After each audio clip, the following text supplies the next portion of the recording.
કોર્ટની અંદર તમે જાતે લડી શકો. આપણે તો અહીંયા મામકોર્ટની જ વાત કરીએ અત્યારે તો મામકોર્ટ જે છે એટલે કે મામલતદાર સાહેબ જે છે એ જેમ રેવન્યુ ઓફિસર છે એમ એક્ઝિક્યુટિવ મેજિસ્ટ્રેટ છે અને એક્ઝિક્યુટિવ મેજિસ્ટ્રેટ દરજ્જે મામકોર્ટના દાવાઓ ચલાવે છે.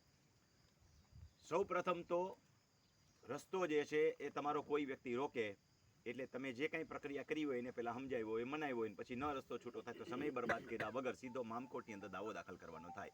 આ દાવા માટે તમારે ફરજિયાત એડવોકેટ રાખવાની જરૂર નથી. તમને વ્યવસ્થિત ખબર પડતી હોય તો દાવો દાખલ કરી શકો. સામાન્ય ડ્રાફ્ટિંગ વ્યવસ્થિત હોવું જોઈએ. બાકી એમાં ક્યાંય એવું નથી સાદા કાગળ ઉપર વ્યવસ્થિત અરજી લખીને આપી દો તો પણ ચાલે. પણ જેટલું વ્યવસ્થિત લખ્યું હોય, કાયદાનું પાલન કરવું હોય તો તમારો કેસ થોડો વધારે મજબૂત થાય. બાકી આવા કેસની અંદર મોટા ભાગે પંચક્યાસ જે છે એ જ મુખ્ય પુરાવો છે. આના કાંઈ બીજા પુરાવો તો હોતા નથી. સ્થળ જે છે બધા પ્રશ્નો પછી ટાઈમ લિમિટેશન તો પહેલાં જ આપણે કહી દીધી, મગજ અહીંયા જ રાખો. 6 મહિનાની અંદર બને એટલો વહેલો દાવો દાખલ કરવો જોઈએ. આવો મેં હમણાં જ 2 મિનિટ પહેલાં કહી દીધું. હવે